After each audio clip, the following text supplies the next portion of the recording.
Vamos de músculo liso. Não caiu na avaliação, mas eu vou deixar salvo aqui. Tipos de músculos liso multiunitários e unitários. O músculo multiunitário, eles são fibras separadas e discretas e fibras que atuam de forma independente. E também controle por sinais aí, nervosos. Já o músculo unitário ele tem uma outra configuração. Exemplo de multiunitário são músculos pequenos, né, que tem pouco potencial de ação, como no músculo ciliares da íris e do pelo eretor, né, o músculo eretor do pelo aí. Já o unitário são fibras que contraem juntas, né, fibras dispostas em lâminas ou fascículos, e essas fibras elas são unidas, né, por uniões e hendiduras, que dissipa aí essas hendiduras, é que vai fazer o processo de dissipar aí os neurotransmissores, também chamados de músculos viscerais. Exemplo do tubo digestivo, vesícula biliar, útero, vasos sanguíneos e uretra. Perceba que aqui, ó, eles são separados, né? Multiunitários separados. Então tá aqui essas fibras separadas. Perceba aqui que elas daqui já são juntas, né? São em forma de lâmina. Já o multiunitário são separadas e o unitário são em forma de lâmina. Perceba que aqui existem os canais aqui, e essa dissipação desses neurotransmissores para a contração dos músculos que ficam na região mais afastadas são por hendiduras, enquanto que essas aqui é de forma independente. Então cada um aqui vai ter ligado aí a cada um, até porque também são músculos pequenos aí, então também tem essa característica. Então só para a gente ver aí a diferença de um para o outro. O que é principal aqui é saber os exemplos, né? São ciliares, íris e pílula eretor, músculos pequenos, que são multiunitários, e que eles são com fibras separadas, enquanto o unitário são fibras juntas, formadas por uniões e hendiduras, e já aí são os músculos viscerais aí do tubo digestivo, biliar, útero, etc. O mecanismo de contração desse músculo liso, ele também contém actina e miosina, assim como o esquelético, porém não tem tropomiosina, né? Lembra lá da tropomiosina no músculo esquelético. Possui muita actina, e essa actina é unida pelo um corpo denso, que é importante aí, né, para essa força aí de contração. Então tem aqui um esqueminha aqui, né, mostrando aqui esse corpo denso, que é essa região aqui, essas bolinhas, e aqui dentro a gente vai ter aí os filamentos, né, de miosina e actina aí, certo? Aí vem aqui uma diferença entre o músculo liso e o músculo esquelético. O músculo esquelético, a contração ela é rápida, enquanto o músculo liso, a contração é lenta e prolongada. Já o músculo esquelético, ele tem um ciclado rápido de los pontes cruzados, enquanto esse ciclado do músculo liso é um pouco mais lento aí, né? Já o músculo esquelético, ele tem atividade ATPase é muito maior do que a do músculo liso, e o músculo esquelético também tem muita energia, enquanto o liso é pouca energia. A força máxima de contração é muito menor no esquelético, enquanto a do liso já é maior. Então, o músculo liso ele tem uma força de contração maior, certo?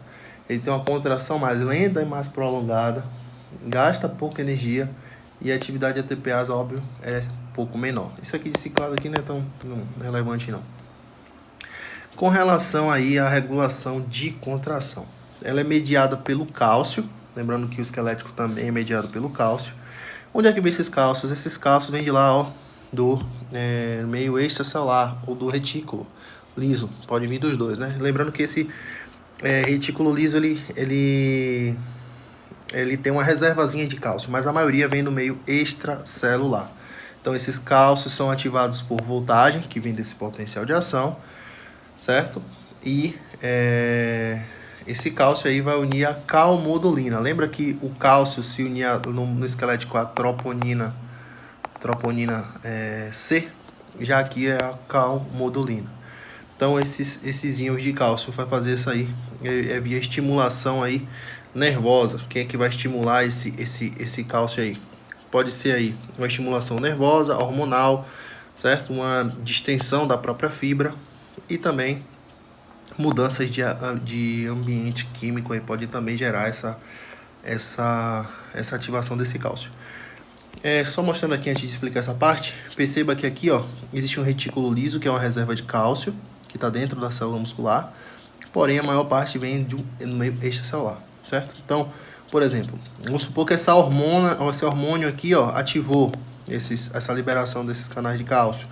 Ou a própria condução do impulso elétrico, tá vendo aqui? O potencial de ação pode ativar. Então, a parte nervosa, a parte hormonal, a distensão da fibra, tudo isso aí pode abrir esses canais de cálcio. E esse canal de cálcio ele vai ingressar, esses canais de cálcio vai permitir que esse cálcio ingresse aqui para dentro da célula, junto talvez com essa reservazinha do retículo, né, que é a menor porção. E esse cálcio vai se unir a quem? Vai se unir aí a calmodulina. Calmodulina tá bem aqui, ó, essa substância aqui, tá vendo? Calmodulina, ou seja, esse cálcio vai se unir a essa calmodulina mais esse MKCl aqui, tá vendo? Ele diz assim, ó, que isso aqui é uma sinasa de las cadeias ligeiras de miosina, MLCK. Então esse MLCK vão se unir, né, essas três unidades aqui, né, que vão se unir, e aí sim vai gerar aí o processo de fosforilar essa actina, né? Então ele diz assim, ó, eu coloquei aqui, ó, a calmodulina vai se unir ao cálcio, depois vai se unir a esse miosina sinasa aí, que é o MLCK, e aí sim vai fosforilar a actina, vai gerar ATP, e essa miosina vai unir-se à actina para gerar contração muscular, gerar essa contração aí do músculo para que gere aí para que ele cumpra a sua função, certo? Então o cálcio une a esse complexo aqui, né, que ele forma esse complexo de cálcio, calmodulina com MaCl para poder gerar essa contração, enquanto no esquelético é totalmente diferente, né? Via troponina C, que vai liberar a tropomiosina e sim vai gerar o golpe, certo? União neuromuscular. Essa união neuromuscular são os axões com varicosidades. Deixa eu mostrar aqui o que é essa varicosidades aqui. A gente chama aqui, tá vendo? Tá vendo? Varicosidades. São essas como se fosse interligados aqui, né? São neurônios de formas diferentes, tá vendo? Varicosidades. São como se fossem esses... Lembra que no esquelético é um para cada fibra? A gente viu lá que tem lá uma hendidura para cada fibra muscular, né? Para cada fibra muscular. Já aqui não, né? São esses tipos de axões aí com varicosidades, como se fossem interligados entre si. Eles podem ter substâncias excitatórias como também inibitórias. Já o músculo esquelético não, ela só é acetilcolina que é liberada. Já aqui não, pode ser tanto excitatório como inibitório. O potencial de ação é de 50 a 60 mV. Lembrando que o esquelético, não sei se eu falei lá no músculo esquelético, acho que acabei não falando lá, no músculo esquelético é de 50 a 75 aqui, ó. 50 a 75. Então o músculo esquelético vai de 50 a 75, enquanto o músculo liso aí vai de 50 a 60 mV, certo? Há dois tipos de potencial de ação, vai gerar dois tipos de gráfico, que é o espiga e o meseta. Lembrando que existe o espiga e tem o meseta, que é assim, né? Então, meseta está relacionado com o quê? Com cálcio, certo? Então, você tem a liberação aí. Tem o cálcio para manter essa contração, lembra? Despolariza, meseta, repolariza. Então, a espiga é mais rápida, óbvio, né? Subiu e desceu. Então, estímulo elétrico, hormonal e substâncias transmissoras. E a meseta, ela é mais prolongada, mais lenta. Então, tem o processo lá também. A gente está se referindo à repolarização. Então, gera a contração, segura essa contração e relaxa. Enquanto a espiga, contrai e relaxa. Então, ela pode ter esses dois tipos aí de potencial. A distensão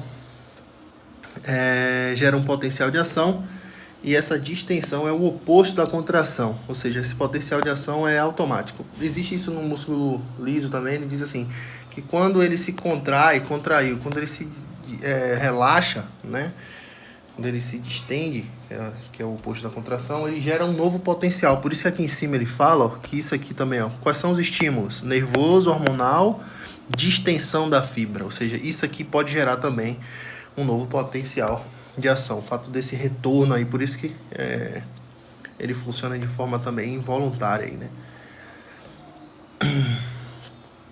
O que mais? Músculo liso multiunitário, né? Que é o que a gente estava se referindo lá. Ele diz assim, ó, terminação nervosa secreta, ou seja, sem acetilcolina e noradrenalina, que vai ativar esses canais de cálcio. As fibras são tão pequenas que não necessita de um potencial de ação grande. Lembra da íris, músculo do pelo eretor? Então o potencial é tão pequeno que o músculo, a fibra é tão pequena que não necessita de um potencial tão grande para poder ativar. Então, quem é que atua sobre ele? A acetilcolina e a noradrenalina, que faz a liberação desses canais de cálcio do músculo multiunitário, que é o menorzinho, certo? Aqui eu coloquei aqui alterações químicas que interferem na contração, essa ausência de oxigênio, a vasodilatação, o excesso de gás carbônico, a presença de adenosina, ácido lático, potássio e cálcio, o aumento da temperatura, o aumento, né, de hidrogênio aí também, tudo isso aí pode interferir na contração desse músculo liso. Hormônios envolvidos no processo: noradrenalina, adrenalina, acetilcolina, serotonina, histamina, vasopressina, ocitocina, endotelina e angiotensina. Lembrando que tudo isso daqui são, conforme está aqui, ó, são estimulações nervosas, né? Estimulações hormonais, a distensão da fibra e essa mudança de ambiente químico aí também está relacionada. Beleza? A princípio de músculo liso é só